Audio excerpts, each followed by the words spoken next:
Okay, so today we're gonna be demoing IV push medications. First of all, of course, you always need to make sure you have your doctor's order.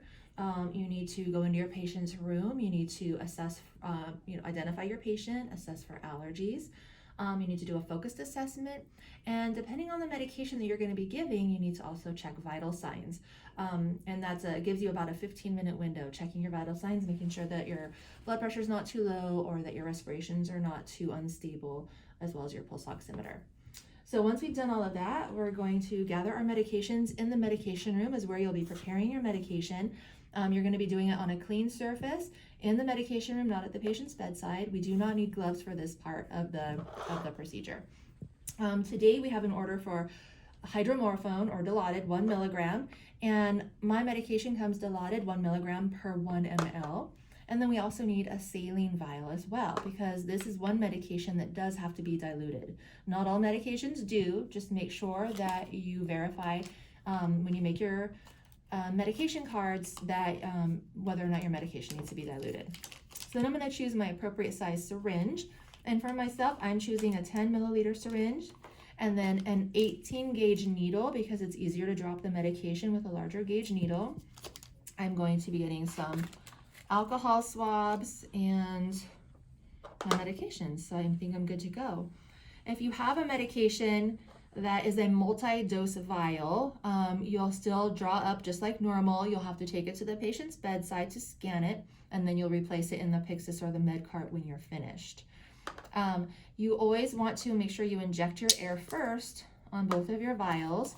So you would inject your air into your saline first and then into your medication so that you can directly draw up your medication first and then move back to your saline and draw up your saline.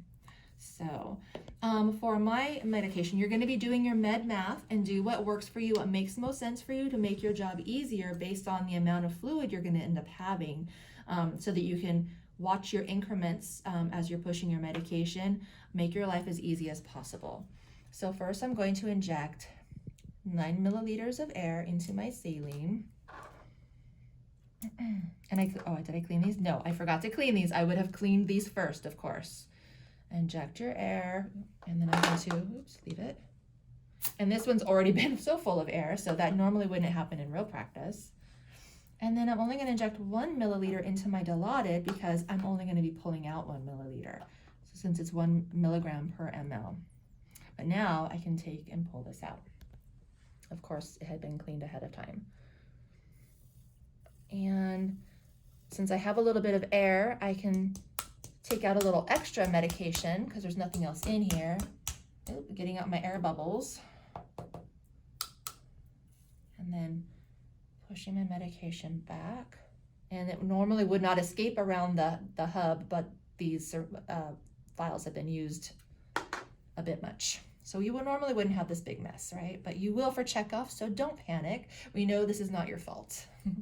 And then you're going to also, without pushing any of your medication into your saline, you're going to take out 9 milliliters. If you meet resistance for some weird reason, I met resistance going in and I'm also meeting resistance coming out. Just be patient and continue to pull.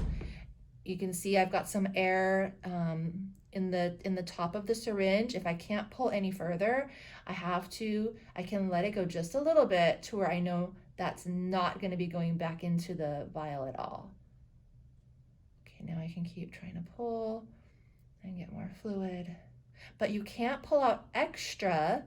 I can't go beyond the 10 because then you don't know if what you're pushing back in, if it's, the correct dose or whatever. So we have to get right to the 10 ml line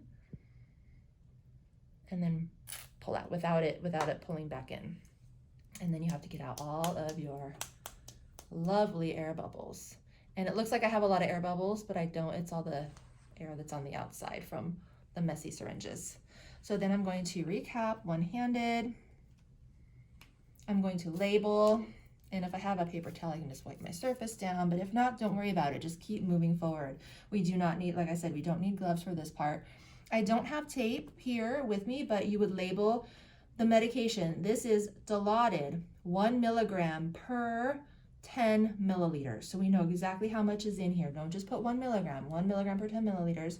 with your initials, date, and time. And so I would have this labeled because I also need to take with me to the bedside 2 of the saline pre-filled syringes. We never mix medications in here, as we talked about. I will take with me few alcohol swabs. I probably have at least 4 with me. And then, of course, my medication that I need to scan and some gloves. Go to the room, knock, knock, hand hygiene, patient privacy. Re-verify who your patient is and re-verify their allergies, right? Because you could have mistakenly gone into the wrong patient's room. You never know. If we have fluid running on the IV, we are going to, now we're set up and we're ready to start. So we're going to, first of all, have checked our compatibility of our fluid with the medication we're going to be giving.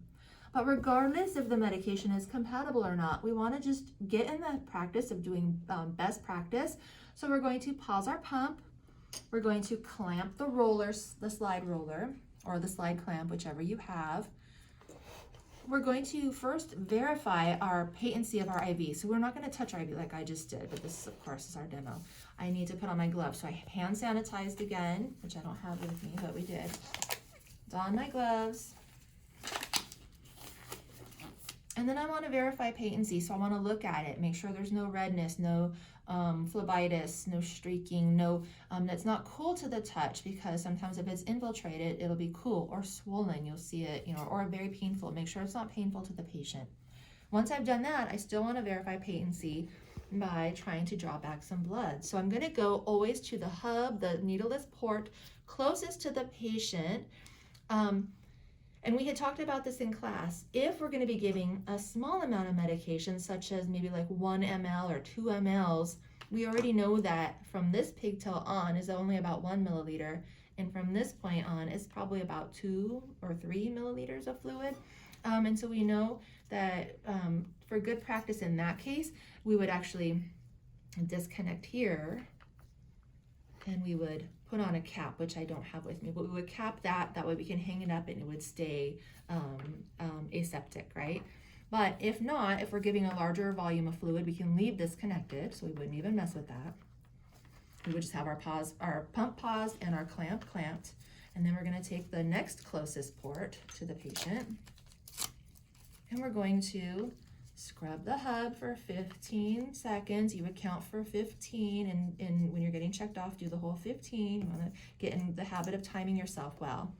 You're going to take one of your saline syringes, pop the seal. You're going to connect it, and this one does not want to connect. And you can see there's like a little air in there, but we're going to pull back anyway, so we'll get that out. And you're going to see, look for blood return. You might not necessarily see it. If not, don't fret. You're going to just give it a gentle flush now. This one has a little bit of air, so it's kind of there. A couple little micro bubbles is not going to kill the patient. We want you to try to take out all the bubbles if possible, but if there are a couple little micro bubbles, don't get scared. It's fine. But this syringe, because I think it's been used before, had extra air in it, so I'm going to disconnect real quick. And I'm going to try to, it's like been overfilled or something. So okay. So I would scrub the hub again for 15 seconds at each time you connect or disconnect. And then you're going to just give it a gentle flush. Nice, gentle, oh, I don't have this connected. So I would actually, because we don't have a glove on here, I don't want to push all the fluid, but you would just gently give it, and you don't have to time this one, just nice and gentle and smooth. Make sure you're not meeting any resistance. If you meet resistance, you need to stop, and you need to possibly start a new IV, because this one might not be working. You don't want to push too hard. A gentle push is okay. Sometimes there's just like a little bit of maybe a tiny bit of a clot on the end of the catheter, so a gentle push would be okay, but nothing super forceful. If you're having a really push, it's too hard. So then let's say I've given the whole 10 milliliters, I've cleared my line. So now I can disconnect, I can let that go. I get rid of this. And now I'm gonna get ready for my medication. So I'm going to, again, scrub my hub for 15 seconds, get my medication. I see I have like a little extra air bubble, but I wanna make sure I'm right at that 10 mLs. And then I'm going to connect, and let's say I don't have that air in there. I didn't get all my air out.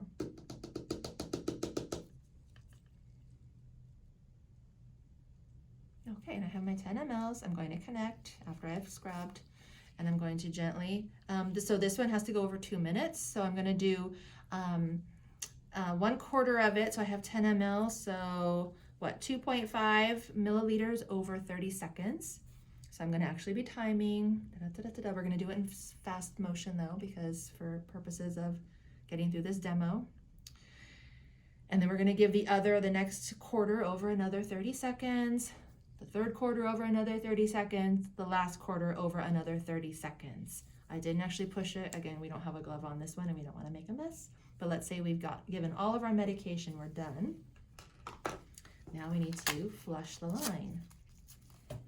We need to scrub the hub for another 15 seconds, get our new saline syringe, pop the seal, make sure your air is out, connect, and you're going to give the same amount of fluid. This would be a full 10 milliliters because we did 10 milliliters of medication. If we did 5 milliliters of medication, we'd only use 5 milliliters of the saline, and we give it in the same exact incremental segments and 25% over 30 seconds.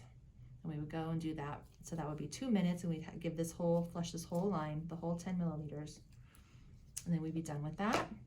Then we would be able to unclamp our IV, which I'm not really going to because, oh no, it's clamped. So I can unclamp my IV, restart my pump, watch my patient. We're going to talk to them while we're administering our medication, see how they're doing, see how they're feeling. Are they having any unusual adverse effects from the medication? Be watching the IV site as we're administering it. Watch for swelling, redness, coolness. You can feel it sometimes as you're pushing.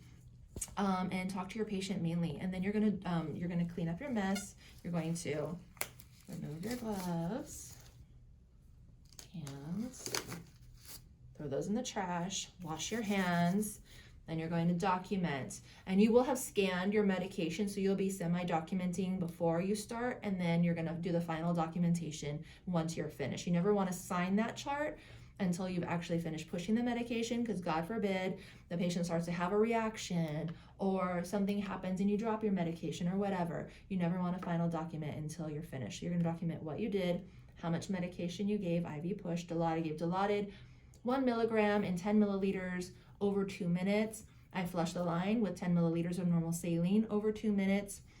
Patient tolerated well, no signs of redness, inflammation, or infiltration. And then patient resting comfortably. We'll reassess patient in 15 minutes because IV push medications recheck 15 to 30 minutes. And then you'll document, you'll recheck your vital signs. And I believe that is it.